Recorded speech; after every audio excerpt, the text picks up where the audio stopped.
professora Roberta, do Colégio Semeador, na disciplina de Biologia. Então, hoje a gente vai ter aula na frente A, aula 6. Então, frente A, aula 6, beleza? Então, a gente vai estudar a segunda parte de Biologia Molecular. Semana passada, a gente viu Biologia Molecular 1, compostos orgânicos e inorgânicos. Então, a gente estudou água, sais minerais, como compostos inorgânicos, e glicídios e lipídios, como compostos orgânicos. Então, a gente vai dar prosseguimento a esses compostos orgânicos, beleza? O tema da aula de hoje são proteínas, também chamadas de polipeptídeos. A gente vai estudar a classificação dessas proteínas, estrutura dessas proteínas e funções dessas proteínas, beleza? Vamos lá. Pessoal, é comum a gente encontrar proteínas também sendo chamadas de polipeptídeos. Por que isso? Aminoácidos também são chamados de peptídeos. Então, uma proteína é quando eu tenho vários aminoácidos reunidos. Então, é uma reunião de aminoácidos. Então, olha só, muitos, peptídeos, aminoácidos. Então, faz total sentido falar que proteínas são polipeptídeos, beleza? E uma coisa que é importante a gente salientar. Semana passada a gente estava estudando os compostos orgânicos e inorgânicos. Quando a gente estava estudando os compostos orgânicos, glicídios e lipídios, a gente falou, se você não marcou no seu material, é importante marcar aí. Então, escreva aí no seu material, faça uma anotação, que o composto orgânico em maior quantidade na célula vegetal são os carboidratos. E o que acontece com a célula animal? O composto orgânico que tem maior quantidade são as proteínas, que é o tema da nossa aula hoje. Então, célula vegetal rica em carboidrato. Célula animal rica em proteína, tá bom? Então, é o que tem maior quantidade.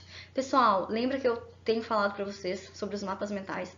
É muito legal, isso não sou eu, professora Roberta, que estou falando, tá? São os neurocientistas que estudam como a gente aprende as coisas, como que o nosso cérebro faz para processar as informações.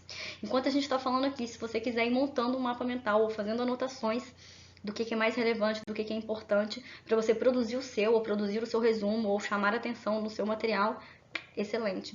Porque quanto mais áreas do nosso cérebro a gente mobiliza quando a gente está estudando alguma coisa, melhor é o seu entendimento. Quanto mais áreas do seu cérebro ativa, melhor é o seu entendimento. Não sou eu que estou falando, tá bom? Beleza? Então, olha só, quando a gente está falando sobre classificação das proteínas, tem autores que dividem em dois grandes grupos, tem autores que dividem em três grupos. Vamos falar sobre as duas situações. Então, aqueles aminoácidos que são considerados naturais são aqueles aminoácidos que o meu corpo ele produz em quantidades adequadas. Então, meu corpo fabrica, meu corpo produz, certo? Então, eles são conhecidos como os aminoácidos naturais, naturalmente produzidos pelo meu corpo. Sacou que faz sentido?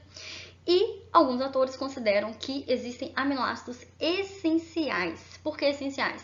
Que eles são necessários para o meu corpo, só que o meu organismo ele não fabrica esses aminoácidos. Não fabrica, ele não produz. Então, o aminoácido essencial, ele é necessário, mas o meu corpo, ele não produz. Por isso, é importante que a gente consiga ingerir, ter esses aminoácidos através da nutrição, beleza? E a gente ingerindo alimentos ricos em proteínas, como carnes, ovos, leites derivados, ou seja, são alimentos de origem animal, né, que são ricos em proteína, mas também a gente consegue ter as proteínas de origem vegetal. Por exemplo, as leguminosas, elas são ricas em proteína vegetal. Grão de bico também é rico em proteína vegetal. Soja, feijão, ervilha. Então, a gente pode ter alimentos tanto de origem animal quanto de origem vegetal que são ricos em proteína. Quando a gente fala que a célula animal ela tem maior quantidade na sua célula compostos orgânicos que são proteínas, não quer dizer que células vegetais não tenham proteína também, tá bom? Então, tem alguns alimentos que são ricos também em proteína de origem vegetal e animal, beleza? E tem uma situação especial que tem um asterisco aqui no nosso negocinho, um asterisco, na arginina. Pessoal, para alguns autores, além dessa classificação em aminoácidos naturais e essenciais, também tem aqueles chamados de semi-essenciais. Na verdade, é só um, então seria semi-essencial. Então, a arginina ela é considerada um aminoácido semi-essencial por alguns autores, porque o nosso organismo fabrica, então ele naturalmente fabrica, mas em quantidades insuficientes. Então, a gente também vai precisar adquirir esses aminoácidos através da nutrição, através dos mesmos alimentos, ricos em proteína. Beleza? E tem uma outra exceção também. Vocês estão vendo que a histidina está aqui marcada com 2 asteriscos. Por quê? Galera, a histidina ela é considerada um aminoácido essencial durante a infância. Então, durante a infância, o nosso corpo ele não produz a histidina. Depois de uma certa idade, depois de um certo tempo, o nosso corpo, na verdade, se torna apto a produzir, a fabricar esse aminoácido. Então, por isso, ele está classificado como aminoácido natural. Mas, no período da infância, ele é considerado essencial. Certo? Mas grande parte da vida do indivíduo ele vai estar produzindo a histidina, por isso que ele está classificado nas tabelas como aminoácido natural, porque ele é essencial apenas na infância. Na infância, meu corpo não produz ele, mas depois de um certo tempo ele passa a produzir, beleza? Ressalta aí, põe uma exceção no seu material. Então é o seguinte, pessoal, vamos começar a estudar a estrutura das nossas proteínas. Se proteínas são formadas por vários aminoácidos, eu vou estudar então a estrutura do meu aminoácido, de um aminoácido, beleza? Quando a gente começa a estudar compostos orgânicos e inorgânicos, a gente aprende o seguinte, que composto orgânico normalmente tem um carbono. Sim, todo composto orgânico tem carbono. Normalmente esse carbono está ligado a um hidrogênio, normalmente. Só que é o seguinte, olha aqui o que acontece. Todo composto orgânico tem carbono. Mas nem todo composto que tem carbono é orgânico. Exemplo clássico que a gente tem é a molécula de CO2. Então, o CO2, ele tem carbono na sua estrutura, CO2, dióxido de carbono, mas ele não é considerado composto orgânico, ele é um composto inorgânico, tá bom? Então, vamos lá para a nossa estrutura de um aminoácido. Pessoal, todo aminoácido vai ter um carbono principal, então a gente tem um carbono principal ligado a um átomo de hidrogênio, todo vai ter, a um grupamento carboxila, que tem um outro átomo de carbono, 2 oxigênios e um hidrogênio, esse grupo eu chamo de grupo carboxila, e um grupamento amino, formado por um átomo de nitrogênio e 2 de hidrogênio, sacou? E é o seguinte, esse carbono também está ligado a um grupamento que eu chamo de radical. Radical, pessoal, porque esse grupo ele vai mudar de um aminoácido para outro. A estrutura de todo aminoácido é a mesma, essa cara. Eu tenho um carbono ligado a um hidrogênio, grupamento carboxila, grupamento amino e esse radical. Só que esse radical, ele muda. Grupamento amino não muda, grupamento carboxila não muda, o hidrogênio também não muda. Mas o grupo radical, ele muda de acordo com um aminoácido ou outro, tá bom? Vamos ver aqui. Então, olha só, a gente tem 3 aminoácidos. Vocês vão perceber que eles têm a mesma estrutura, com exceção do radical. O radical da glicina, que é esse primeiro aminoácido que a gente está vendo, o radical dele eu só tenho um hidrogênio. Um único hidrogênio, aminoácido pequeno. E no aminoácido que a gente chama de alanina, o grupo radical ele é um pouco maior. Ele tem um outro carbono e 3 hidrogênios. No aminoácido do ácido aspartico, eu tenho um grupamento maior no radical. Percebeu? Mas os 3, com exceção do radical, têm a mesma estrutura. Carbono ligado a hidrogênio, grupamento carboxila e grupamento amina. Certo? Então eu falo que essa é a estrutura principal. O radical ele vai mudar de acordo com um aminoácido ou outro. Beleza? Vamos ver então, pessoal, como é que esses aminoácidos se organizam para formar minha proteína. Então, olha só, proteína não é reunião de aminoácidos. Como é que esses aminoácidos vão se ligar? Através de uma ligação, que é uma ligação covalente, que a gente tem o compartilhamento de elétrons. Lembra disso? Lá da química, você sabe, não sei. Então, a gente tem o compartilhamento de elétrons, é uma ligação covalente, que se chama ligação peptídica. Olha como é que faz sentido. Para formar um peptídeo, eu tenho uma ligação peptídica. E é o seguinte, nessa ligação, vamos ver mais pertinho aqui, ó. Vamos ver aqui, ó. A gente sempre tem, pessoal, que dos 2 aminoácidos, eu vou ligar o grupamento carboxila de um com o grupamento amino do outro aminoácido. Como assim, professora? Calma, acompanha aqui. Acompanha. Vamos lá. Então, olha só, pessoal. O carbono do grupamento carboxila, ele vai se ligar ao nitrogênio do grupamento amino do outro aminoácido. Só que para isso acontecer, essa ligação acontecer, eu preciso retirar 2 hidrogênios e 1 oxigênio, certo? A gente chama isso de síntese por desidratação. Porque olha só, está sendo liberado uma molécula de água, H2O. não é? Molécula de água. Então, para acontecer a ligação peptídica, existe a desidratação. Por isso que eu falo que é síntese por desidratação. Porque para fazer a ligação entre os dois aminoácidos, há uma liberação de molécula de água. Sacou? Vamos ver mais pertinho aqui, ó. Então, olha só. Então, sempre o carbono do grupo carboxila vai se ligar ao nitrogênio do grupo amino, certo? E para essa ligação acontecer, eu vou liberar uma molécula de água, H2O. Então, no final do processo aí nossa ligação peptídica, a gente teve um dipeptídeo, que é formado por 2 aminoácidos, beleza? Pessoal, e outra coisa importante, o número de ligações peptídicas sempre vai ser o número de aminoácidos daquela molécula menos 1. Olha só, no nosso exemplo, a gente estava usando 2 aminoácidos, certo? Aminoácido 1 e 2. A gente fez uma ligação. Claro, eu preciso de uma ligação para unir esses 2 aminoácidos. Então, é o número de aminoácidos menos 1, certo? Ah, professora, se fossem 3 aminoácidos. 3 menos 1, 2 ligações peptídicas. Para unir 3 aminoácidos, eu vou usar 2 ligações peptídicas, beleza? O que é importante você evidenciar assim aí no seu mapa? No seu mapa, na sua anotação, nos tópicos, no que você está anotando. Saber que sempre uma ligação peptídica, ela vai envolver um nitrogênio do grupo amino e um carbono do grupo carboxila.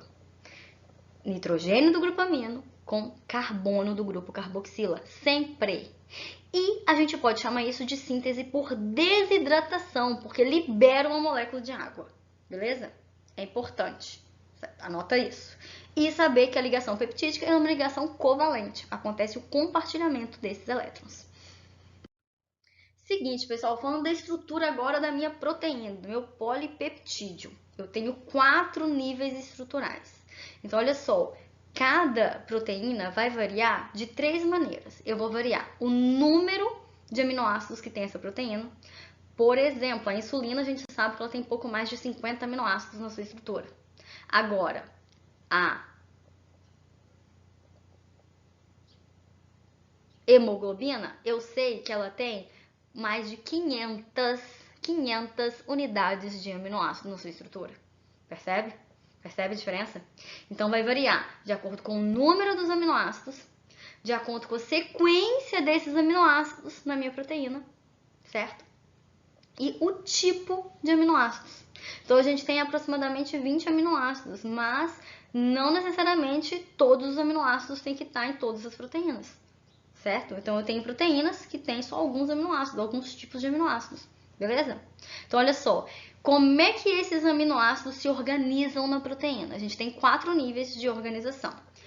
Estrutura primária de uma proteína, estrutura secundária de uma proteína, estrutura terciária de uma proteína e estrutura quaternária. Vamos estudar cada uma por vez. Vamos lá. Então, vamos lá, pessoal. Estrutura primária de uma proteína é a sequência linear em que esses aminoácidos estão dispostos na minha proteína. É a sequência de aminoácido. Ela é linear porque ela segue uma linha, certo? Então aparece um, depois o outro, depois o outro, depois o outro. Sequência linear. Pessoal, e essa sequência linear, ela é determinada geneticamente. Para eu alterar essa estrutura, eu preciso de uma mutação de nível de código genético, certo? Essa estrutura primária é que vai determinar todas as outras estruturas da proteína, a forma que essa proteína vai ter. Então, essa sequência linear de aminoácidos é a sequência mais importante da estrutura da proteína, tá bom? Porque ela vai determinar a forma dessa proteína. E ela só pode ser alterada se acontece uma mutação de nível de código genético, certo? Não se altera. Então, vamos lá. Estrutura secundária de uma proteína. Quando essa sequência, ela começa a fazer dobras sobre uma outra. Então, eu tenho dobras. Olha o número 2 aí, ó, dobras. Então, essas dobras a gente chama de alfa-hélice, formato de alfa-hélice, beleza? E elas são mantidas por pontes de hidrogênio. Então, não são ligações covalentes, são ligações de pontes de hidrogênio, beleza? Estrutura terciária de uma proteína. Quando essa estrutura secundária começa a fazer dobras sobre si mesma. Ela começa, na verdade, a ter um formato glomerular, né? Então, eu tenho um formato de dobras sobre si mesmo. Eu tenho um glomero, certo? Mais pra frente, a gente tem a estrutura quaternária e final da proteína. Então, estrutura final, quando várias cadeias polipeptídicas começam a dobrar umas sobre as outras. E ele tem esse aspecto tridimensional. Então, deixa eu mostrar uma outra aqui pra vocês, ó. Então, olha só que bonito. A gente tem aqui a estrutura quaternária de uma hemoglobina humana. Todas as suas hemoglobinas são assim. Todas são assim. Então, a gente está vendo 4 cadeias, 2 consideradas alfas, né? A gente vai dar nome alfa 1, alfa 2, e 2 betas, beta 1, beta 2. E no meio da hemoglobina, a gente tem um grupo M, formado por átomo de ferro. Não é isso que a gente sabe? Está aí estrutura tridimensional, estrutura quaternária da nossa hemoglobina humana. Beleza? Então, olha só, pessoal, quando a gente está falando de estrutura, eu tenho algumas condições que podem alterar a estrutura da minha proteína, certo? Altas temperaturas, oscilação grande de pH, ação de detergentes, radioatividades, vocês vão ver que a gente vai fazer uma questão sobre radioatividade, corrente elétrica, tudo isso vai alterar a forma dessas proteínas. Mas, lembrando que eu não falei que precisa de mutação no código genético para alterar a sequência linear, a estrutura primária. Então, essas situações, altas temperaturas, oscilação de pH, detergente, radioatividade, corrente elétrica, nada disso muda a estrutura primária. Nada disso muda, beleza? A estrutura primária determinada geneticamente, tá bom? Ela não muda, beleza? A não ser que aconteça uma mutação genética, beleza? Então, o que acontece? Quando eu tenho essas condições, existe uma situação que a gente chama de desnaturação. Ah, professora, o que é desnaturação? Ela muda de forma? Também. Vamos ver o seguinte. Então, na desnaturação, a minha proteína ela vai perder o aspecto tridimensional. Então, ela perde, sim, parte da sua estrutura. Então, ela perde provavelmente a estrutura quaternária, a terciária, talvez a secundária, mas a estrutura primária não, percebe? Não perde, beleza? A não ser que aconteça uma mutação genética, tá bom? Então é o seguinte, quando eu mudo meu aspecto tridimensional, eu posso perder a minha função. Então essa proteína, quando ela desnatura, ela pode sim ter a sua função alterada, tá? O desempenho da sua função biológica vai ficar alterado, beleza? Só que é o seguinte, eu alterei a minha sequência linear de aminoácidos, minha estrutura primária, a sequência em que aqueles aminoácidos aparecem? Não alterei. Então, se eu não alterei a sequência linear, minha estrutura primária, o valor nutricional dessa proteína vai ser mantido. Porque o aminoácido ainda está ali, percebe? O aminoácido está ali. Então, o valor nutricional dessa proteína é mantido. Agora, a sua função biológica pode sofrer alteração, mas o valor nutricional, ele é mantido, beleza? Só que é o seguinte, algumas proteínas desnaturam, então alteram sua estrutura tridimensional, alteram a sua função e isso é irreversível. Em algumas proteínas é irreversível, já era, acabou. Mas em outras proteínas, quando eu retiro as condições que provocaram a desnaturação, por exemplo, se eu retiro a alta temperatura, se eu retiro a radioatividade, retiro aquele detergente, elas são capazes de voltar à configuração inicial. Então, a estrutura delas volta. Eu chamo esse processo de renaturação. Então, renaturação é quando eu tenho um retorno à configuração inicial das proteínas, beleza? Porque eu tirei aquilo que causou, que provocou a desnaturação. Então, desnaturação, eu tenho perda do aspecto tridimensional, eu tenho perda da função, eu mantenho o valor nutricional porque eu não alterei nada, os aminoácidos continuam lá bonitinhos, e renaturação, eu faço com que essa proteína retorne à configuração inicial, beleza? Anota aí. Quando a gente está falando de classificação, então algumas proteínas são consideradas simples por alguns autores. Por quê? Porque na estrutura dessa proteína eu só tenho ligação entre aminoácidos. Então eu só tenho aminoácidos na minha estrutura. Então, proteínas simples são proteínas que só têm aminoácidos na estrutura. Exemplos. A gente tem a queratina, aquela proteína que forma pele, cabelo, unha, casco e chifre de alguns animais e que vai conferir aquela impermeabilidade para aquele tecido, não é? Queratina só tem aminoácido. Só tem aminoácido na estrutura da proteína, certo? Anticorpos, imunoglobulinas, que vão fazer a defesa imunitária do meu corpo, só tem aminoácidos, beleza? Imunoglobulina só tem aminoácidos. E eu tenho algumas proteínas que são consideradas conjugadas. Por que conjugada, pessoal? Porque ela é formada por aminoácidos e outros grupos, uma outra estrutura que não é aminoácido. Eu chamo esse grupo que não é aminoácido de grupo prostético. Prostético é aquilo que não é aminoácido. Por exemplo, glicoproteínas. Olha o nome, glicoproteínas. São proteínas ligadas a glicídios. Então, na minha estrutura ali da minha glicoproteína, além de aminoácidos, eu vou ter também um glicídio ligado. Olha o nome, lipoproteína. Lipo vem de lipídio, proteína, aminoácidos. Então, eu tenho aminoácidos ligados a lipídios. Exemplo clássico, HDL e LDL, colesterol lá que fica no meu sangue. Então, eu tenho aminoácidos ligados a lipídio. Beleza? Então, olha só, pessoal, sobre funções de proteínas. As proteínas têm funções diversas. O que é importante a gente lembrar? Proteína pode ter função estrutural. Então, são diversas proteínas que vão compor tendões, cartilagens, diversas estruturas do tecido conjuntivo. Exemplo, colágeno e elastina, beleza? Função estrutural. Função enzimática. O que uma enzima faz?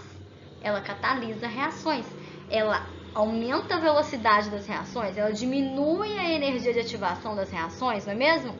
Então, exemplos clássicos, enzimas digestivas. Tá aí um exemplo para vocês, a pepsina. Ela vai quebrar, ela vai catalisar reações de quê? De proteína, não é mesmo? Função hormonal. Então, tem algumas proteínas que ela tem função hormonal, exemplo da insulina.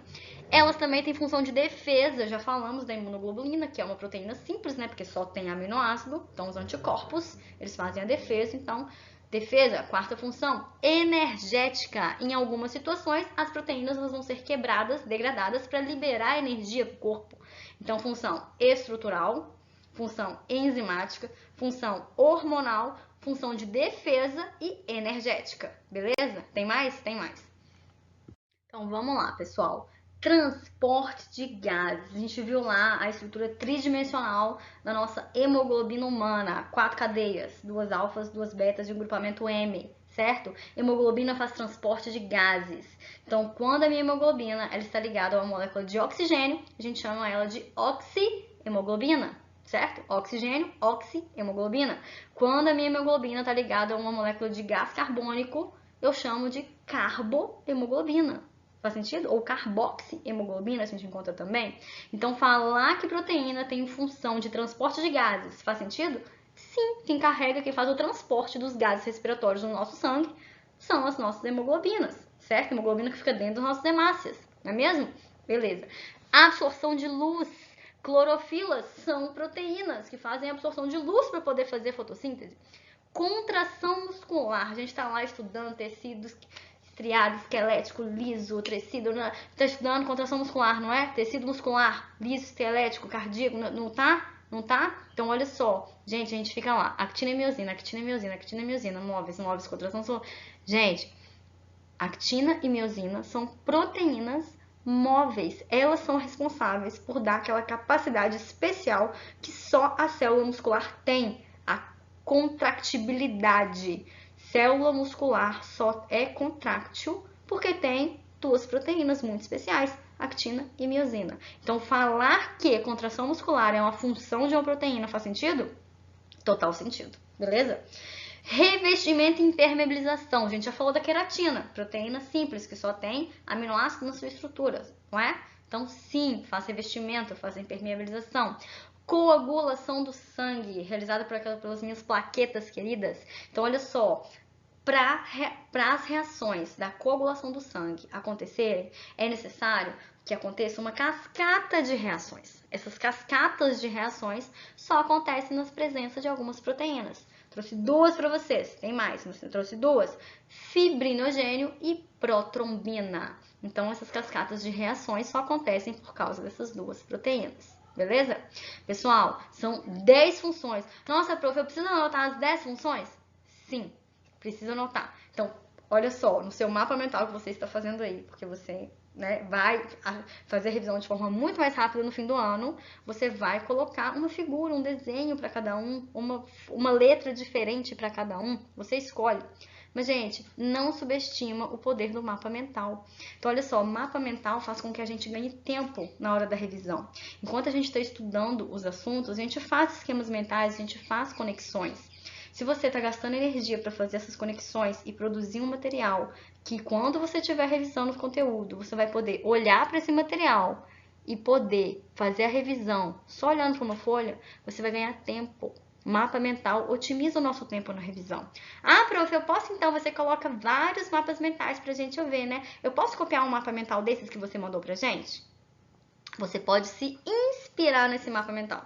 Se não é você que faz o seu mapa mental, quando você for revisar o conteúdo, você vai ter dois problemas. Um, lembrar do conteúdo. Dois, lembrar do mapa mental. E não é isso que a gente quer, não é? A gente quer que quando a gente vai fazer revisão, os esquemas mentais, as conexões que a gente fez para estudar aquele conteúdo venham de forma mais fácil. E é exatamente isso que acontece quando a pessoa tem o hábito de estudar por mapa mental. Então, as conexões que a gente faz, elas vêm mais fácil. Então, olha só, é interessante sim a gente estudar fazendo anotações e montando um mapa mental, beleza? Vamos fazer as questões, que tem algumas questões pra gente fazer aqui. Então, vamos fazer aqui, ó, questão 2, 6.2, se não me engano, são página 10, deixa eu ver aqui. Página 10, isso mesmo, página 10.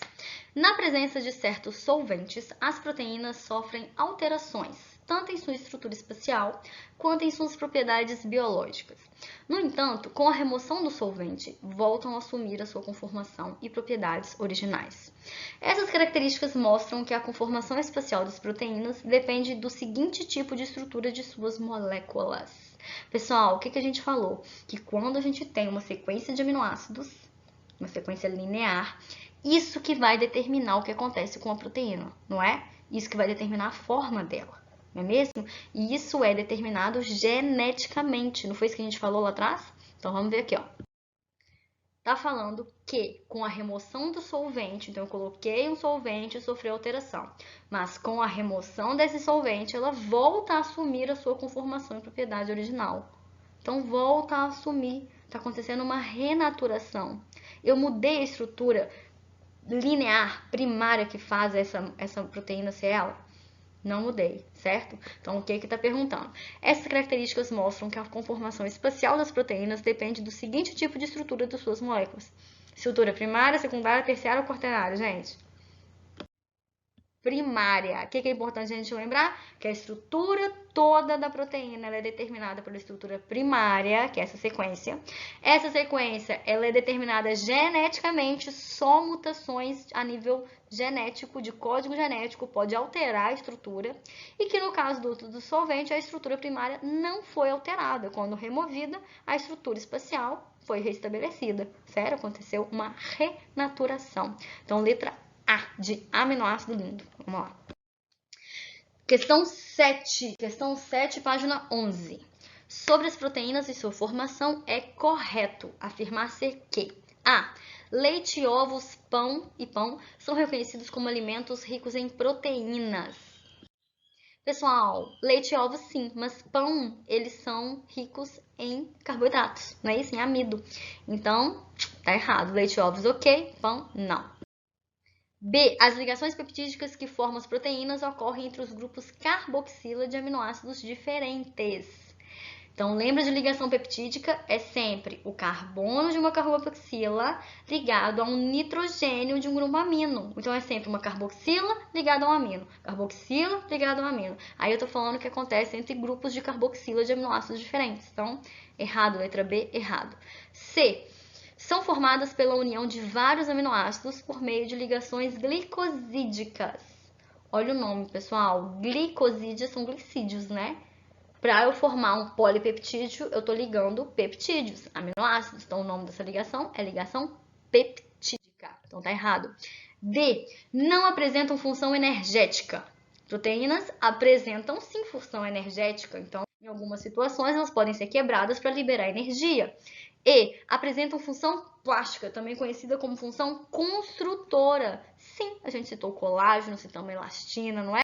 Forma tendões, forma cartilagens, então letra E, de elastina.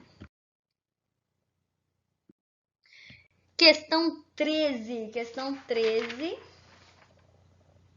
página 12, vamos lá. A taxa de síntese e a taxa de degradação de uma proteína determinam sua concentração no interior de uma célula. Considere o seguinte experimento. O aminoácido glicina, marcado com carbono 14, é adicionado no momento inicial do experimento a uma cultura de células. A intervalos regulares de tempo são retiradas amostras das células, sendo purificadas as proteínas W, X, Y e Z de cada amostra. A quantidade de radioatividade incorporada por miligrama de cada uma dessas proteínas, suas radioatividades específicas, é medida ao longo do tempo. Observe o resultado dessa medição na tabela abaixo. Então, vamos ver mais de perto, Então, olha só, a gente tem um tempo em minutos, né? Em minutos, tempo 0, 2, 4, 6, 8, 10 e 12 minutos. E a radioatividade específica em unidades das 4 proteínas. Então, W, X, Y e Z. O que a questão está falando para gente? A meia-vida de uma proteína na célula corresponde ao tempo necessário para que, desconsiderando o processo de síntese, a quantidade de suas moléculas se reduza à metade. Vamos ressaltar uma coisa, ó. Tempo necessário, a meia-vida, é o tempo necessário para que a quantidade de suas moléculas se reduza à metade. Então, olha só o que ela está perguntando. A proteína de menor meia-vida do experimento é identificada por. Então, a gente quer a proteína de menor meia-vida. Vamos ressaltar algumas coisas. Então, olha só. Para todas as proteínas, percebam que do tempo 0 até o tempo 6, acontece um aumento da radioatividade específica. Olha lá. Do W de 0, vai de 0 até 29, né? Unidades de radioatividade. Então, ela está incorporando essa radioatividade. Não é isso? Então, do tempo 0 até o tempo 6, acontece uma incorporação dessa radioatividade. Mas, a partir do tempo 8, então do tempo 8 ao tempo 12, acontece uma diminuição dessa radioatividade. Pessoal, essa diminuição está relacionada com a degradação dessa proteína. Está sendo degradada. Então, olha só, vamos prestar atenção no seguinte. Ai, fugiu ali, né? Então tá. É o que eu acabei de falar. O que acontece? Então, quando essa radioatividade da proteína começa a diminuir, isso indica pra gente que essas proteínas estão sendo degradadas. É o que vai acontecendo ao longo do tempo. O que a gente vai fazer a partir de agora? A gente vai comparar essas proteínas, comparar esse tempo e a unidade de radioatividade específica de cada uma. Vamos comparar. Então, olha só, a gente vê que acontece uma diminuição no tempo 8 da proteína W. Ela tem 28 unidades e no tempo 12, 4 minutos depois, ela tem 26, reduziu pouco, né? 2 unidades. Em 4 minutos reduziu 2 unidades. Vamos ver da X, de 25 para 21, 4, o dobro, reduziu o dobro, né? Degradou o dobro. Y, 24 para 18, 6 unidades. E a Z, de 20 para 11. É o que eu tenho maior redução. Isso quer dizer que a degradação dela acontece de forma mais rápida, indicando que a proteína de menor meia-vida é a nossa proteína Z. Sacou? Proteína Z. A proteína de menor meia-vida é a que decresce sua radioatividade específica mais rapidamente, é a que está sendo degradada de forma mais rápida. Beleza? Letra D, de Danoninho. Então, vamos lá. Página 13, questão 17. Vamos lá. Os organismos conseguem sintetizar normalmente 20 aminoácidos. Os mesmos aminoácidos ocorrem em todas as proteínas, quer sejam bactérias, plantas ou animais. Faltando ponto final ali. A maneira com que este conjunto específico de aminoácidos foi escolhido é um dos mistérios da evolução da vida. Aparentemente, não existe nenhuma razão química que explique por que outros aminoácidos não possam servir tão bem contra esses 20 aminoácidos. Entretanto, uma vez que a escolha foi feita, ela não pode ser alterada. Em relação a essas moléculas, analise as proposições abaixo e assinale a alternativa correta. 1. Os aminoácidos naturais são aqueles produzidos no organismo. Sim, naturalmente produzidos em quantidades adequadas pelo meu organismo. Verdade. 2. Os aminoácidos essenciais são aqueles que devem ser obtidos através da alimentação. Sim, eles são essenciais porque meu corpo não produz, mas eu preciso deles. não é? 3. Nas proteínas presentes na carne, nos ovos e no leite, encontram-se todos os aminoácidos essenciais, sendo esses alimentos considerados completos. Sim, verdade, verdade. 4. Os aminoácidos são considerados como unidades dos ácidos nucleicos. Galera, não, aminoácido é aminoácido. Ácido nucleico tem lá no meu composto genético, não é? Não, isso não é verdade. 5. As proteínas são componentes estruturais importantes nos seres vivos. Elas são formadas pela união de aminoácidos por meio dos grupamentos amina e hidroxila, com perda de hidrogênio. Verdade, não é? Perde hidrogênio, mas também perde oxigênio, certo? Então, é verdade, só não tá falando que perde oxigênio, mas não é? É verdade, beleza. Resposta, então, D, de dipeptídeo. Então, a 1, a 2, a 3 e a 5 estão corretas. Então, olha só, a alternativa 5, ela tá toda correta. Se ela estivesse falando que só tem perda de hidrogênio, aí estaria errado, porque eu tenho uma síntese por desidratação. Então, eu perco hidrogênio e oxigênio, mas tá falando que eu tenho perda, não tô falando que eu tenho só perda de hidrogênio, não é? Então, tá correto. Então, letra D, de dipeptídeo, beleza? Galera, olha só, volume 2, teoria, página 8 a 10, exercícios, página 10 a 14. Bons estudos, façam os mapas mentais para vocês revisarem depois de forma mais fácil, tá bom? Qualquer coisa, estamos aí. Beijo, boa quarentena para nós.